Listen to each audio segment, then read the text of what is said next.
అప్పులు చెల్లించి ఇప్పుడు 0 నుంచి 1,50,000 వరకు ఉన్న రైతులందరికీ ఇవాళ ఈ గంటలో మనం వాళ్ళ రుణాలను మాఫీ చేస్తున్నాం. నెల తిరగక ముందే 0 నుంచి 1,50,000 వరకు ఉన్న దాదాపుగా 18 లక్షల మంది రైతుల రుణాలను మాఫీ చేసి మా చిత్తశుద్ధిని నిరూపించుకున్నాం. ఇక 0 నుంచి 2 లక్షల వరకు ఉన్న రైతు రుణమాఫీని ఆగస్టు నెలలో చేసి ఆగస్టు నెల రైతులకు దేశానికి ఎట్లయితే స్వతంత్రం వచ్చిందో, పరాయి పీడనలో విముక్తి కలిగిందో, బ్యాంకుల నుంచి అప్పు రుణ విముక్తులను చేసి స్వేచ్ఛా జీవులను రైతులను చెయ్యాలనేదే మా ఆలోచన. జూలై నెల, ఆగస్టు నెల చరిత్రలో లిఖించదగిన నెలలు.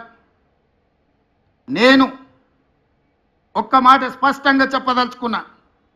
77 సంవత్సరాల స్వతంత్ర భారతదేశంలో ఏ రాష్ట్రం కూడా 31,000 కోట్ల రూపాయల రుణమాఫీ చెయ్యలేదు. ఈరోజు తెలంగాణ రాష్ట్రం మా ప్రభుత్వం చేసింది. ఇది దేశ చరిత్రలోనే రికార్డ్. ఈ రికార్డ్ రైతుల కోసమే చేసినాము, రైతులను ఆదుకోవాలన్న ఆలోచనతో చేసినాము. ఇవాళ మేము రుణమాఫీ చేసినామంటే ఎన్నికలు లేవు, మేము ఓట్లు అడగడం లేదు. ఎన్నికలు ఉన్నప్పుడు, ఓట్లు అడిగినప్పుడు రాజకీయ పార్టీలు ఇట్లాంటి నిర్ణయాలు చేస్తాయి తప్ప రాజకీయ ప్రయోజనం లేకుండా రైతు ప్రయోజనం కోసం ఎప్పుడు జరగలే.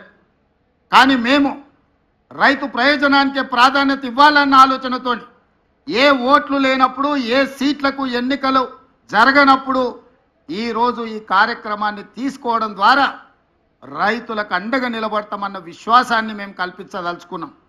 బ్యాంకర్స్ కూడా ఒక మాట, కార్పొరేట్ కంపెనీలు అప్పులు చేస్తే మొండి బకాయిలుగా మారితే చెల్లిస్తాం, 1 టైం సెటిల్మెంట్ చేయండి అని అప్పు 10 లక్షలు ఉంటే దాన్ని 3 లక్షలకే తగ్గించుకొని కుదించుకొని అప్పులు చెల్లిస్తుంటారు. కానీ ఇవాళ రైతుల ఆత్మగౌరవం దెబ్బ తినకూడదు అని చెప్పి మా బట్టి విక్రమార్క గారు మేము ఆలోచన చేసి మేము 1 టైం సెటిల్మెంట్ అడగలే, ఫుల్ టైం సెటిల్మెంట్ చేసినాం. మీకున్న మొత్తం ఒక్క పైసా తగ్గకుండా మీ ఖాతాలు వేసినాం. ఇవాళ 7 లక్షల కోట్ల రూపాయలు రాష్ట్ర ప్రభుత్వం మీద అప్పుల భారం మోపిన పోయిన ప్రభుత్వం. వారు చేసిన అప్పులకీడున్న పాత్రికేయ మిత్రులకు, నా సహచర శాసనసభ్యులకు తెలవాలి.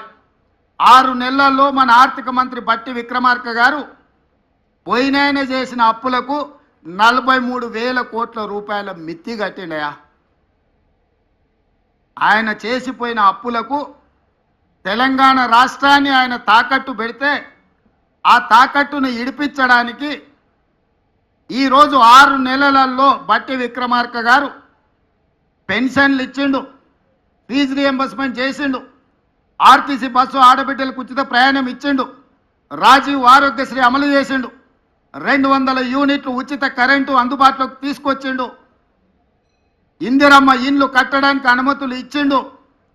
ఇన్ని ఇచ్చి ప్రతి నెల 1వ తారీఖు నాడు ప్రభుత్వంలో పనిచేసే ఉద్యోగులకు 1వ తారీఖు నాడు ప్రతి నెల 5,000 కోట్ల రూపాయల జీత భత్యాలు చెల్లిస్తున్నాడు.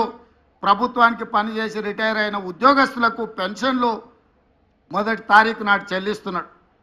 అంగన్వాడీ నుంచి ఆశా వర్కర్ల వరకు ఈ ప్రభుత్వం మీద విశ్వాసం కలిగేటట్టు ప్రతి నెల 1వ వారంలోనే వాళ్ళ జీత భత్యాలు చెల్లిస్తూ ఇన్ని కార్యక్రమాలను ఆగకుండా చూసుకుంటూ ప్రతి సమస్యను పరిష్కరించుకుంటూ ఒక్కొక్కటిగా అధిగమించుకుంటూ పోయినాయన చేసిన అప్పు 6 నెలల్లో 43,000 కోట్ల రూపాయలు చెల్లించి ఈనాడు రైతుల కోసం దాదాపుగా 12,500 కోట్ల రూపాయలు సరిగ్గా 12 రోజుల్లోనే చెల్లించి మా నిబద్ధతను నిరూపించండు. మా ఆర్థిక మంత్రి గారిని, వారికి సహకరిస్తున్న వారి సిబ్బందిని మనస్ఫూర్తిగా నేను అభినందిస్తున్నా. వారందరూ సహకరించడం వల్లనే ఇంత గొప్ప కార్యక్రమం చేసే అవకాశం నాకు దక్కింది. అందుకే మిత్రులారా, ఇది ఒక గొప్ప కార్యక్రమం, జీవితకాలం మనకు గుర్తుండిపోయే ఒక తీపి జ్ఞాపకం. రైతాంగం ఆత్మగౌరవంతో తలెత్తుకునే కార్యక్రమం ఇది. అందుకే ఈ కార్యక్రమంలో పాల్గొన్న మీ అందరికీ, ఇక్కడికి వచ్చి ఇంత మంచి కార్యక్రమంలో పాల్గొని మమ్మల్ని ఆశీర్వదించినందుకు, అండగా నిలబడ్డందుకు మీకందరికీ మనస్ఫూర్తిగా కృతజ్ఞత తెలియజేస్తూ సెలవు తీసుకుంటున్న మిత్రులారా.